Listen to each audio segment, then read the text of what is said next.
کی غلام رہی، ہم نے نبی کی غلامی چھوڑ دی، آج ہم لوگ دوسرے کی غلامی کر رہے ہیں۔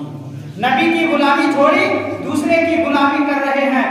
میں آپ کو بتانے کی کوشش کرتا ہوں، جب تک انسان، جب تک بندہ، جب تک ہر انسان خدا تعالیٰ کو چاہتا ہے، خدا تعالیٰ کی عبادت کرتا ہے، خدا تعالیٰ کو صحیح طریقے سے مانتا ہے، صحیح طریقے سے جانتا ہے، خدا تعالیٰ کے آگے جھکتا ہے، اس انسان کو کسی دوسرے کے سامنے جھکنے کی کوشش نہیں، جھکنے کی ضرورت نہیں پڑتی۔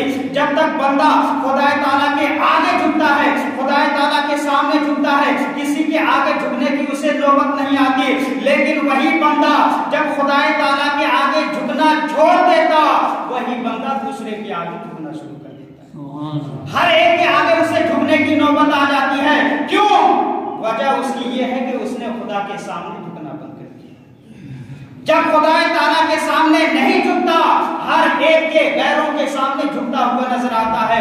لیکن میں آپ کو بتانے کی کوشش کر رہا ہوں، جب انسان خدا تعالیٰ کو سچے طور سے مانتا ہے، نبی کے سچے دیوانے کہلاتا ہے، نبی کے سچے امتی بن جاتا ہے، نبی کے سچے غلام بن جاتا ہے، تو اللہ تبارک و تعالیٰ اس بندے کا ہو جاتا ہے، نبی اس بندے کے ہو جاتے ہیں، اور جب اللہ اور اس کے رسول اس کا ہو جاتا ہے تو ساری کائنات اس بندے کی ہوتی ہے۔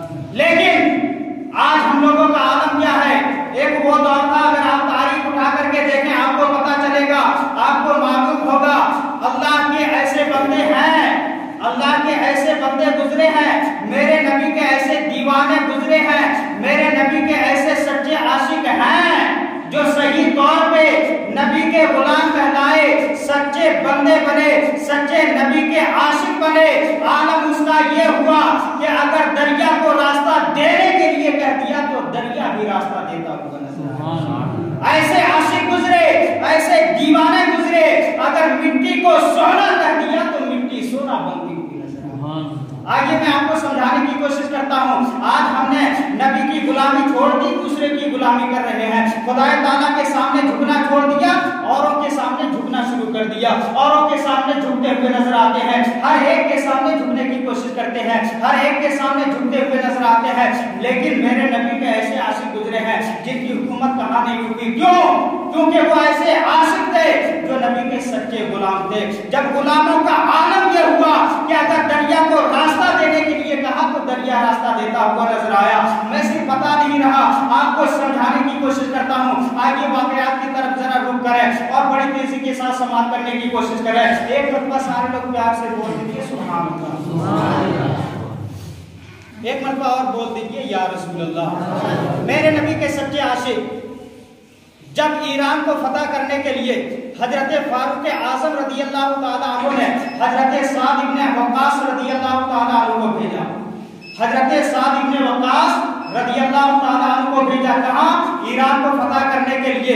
جب سارے سپاہی ایران کو فتح کرنے کے لیے چلے، لیکن بیچ میں دریا پڑ گیا، دریا کے اس طرف مسلمان سپاہی ہیں، دریا کے اس طرف ایران والے ہیں۔ ایران کے سارے لوگ تقریباً ہزاروں کی تعداد میں تیر اور کمان لے کر کے دریا کے اس طرف کھڑے ہو گئے، یہ سوچ کر کے کہ جتنے بھی مسلمان سپاہی آئیں گے دریا کو تو ایسے پار نہیں کر سکتے، ان کے پاس کوئی کشتی نہیں ہے، اگر وہ تیرتے ہوئے آئیں گے ایک ایک کر کے آئیں گے، تیر کا نشانہ بنا کر کے اسے ایک ایک کر کے ڈھیر کر دیا جائے گا۔ ان لوگوں نے یہ ٹھان لیا جتنے بھی مسلمان سپاہی آئیں گے ایک ایک کر کے نشانہ بنا کر کے مارو، ان کی لاشوں کو دریا میں بہاتے جاؤ۔ لیکن اب ذرا غور سے سماعت کیجیے، وہ تو نبی کے چاہنے والے ہیں، نبی کے سچے عاشق ہیں، حضرت سعد ابن ابی وقاص رضی اللہ تعالیٰ عنہ جو لشکر کا امیر ہے، جو سپاہ سالار ہیں، وہ دریا کے پاس پہنچے اور ان کے ساتھ بہت سارے سپاہی ہیں، صحابہ کرام ہیں، صحابہ کرام کا ایک لشکر موجود ہے۔ حضرت سعد ابن وقاص رضی اللہ تعالیٰ عنہ جب دیکھا کہ ایک ایک کر کے اگر جا رہے ہیں وہ لوگ تو تیر اور کمان لے کر کے کھڑے ہیں، ایک ایک کر کے مارے جائیں گے، حضرت سعد ابن وقاص نے کہا ہمارے پاس تو کوئی کشتی نہیں ہے، بتاؤ اے میرے ساتھیوں ہم لوگ دریا کو کیسے پار کریں، ہم لوگ کیسے ایران کو فتح کرنے کے لیے جائیں، ایران کے اوپر لشکرے، ایران کے اوپر اپنے پرچم کو کیسے بلند کریں۔ سپاہیوں نے کہا حضور آپ تو ہمارے امیر ہیں، ارے ہم تو آپ کے حکم کی فرما برداری کرنا جانتے ہیں، اگر آپ ہمیں حکم دیں تو ہم سارے لوگ دریا میں کودتے ہوئے نظر آئیں گے، اگر آپ نے ہمیں حکم دے دیا ہم لوگ دریا میں کود جائیں گے۔ حضرت سعد ابن وقاص فرماتے ہیں اے میرے ساتھیوں میں ان میں سے نہیں ہوں جو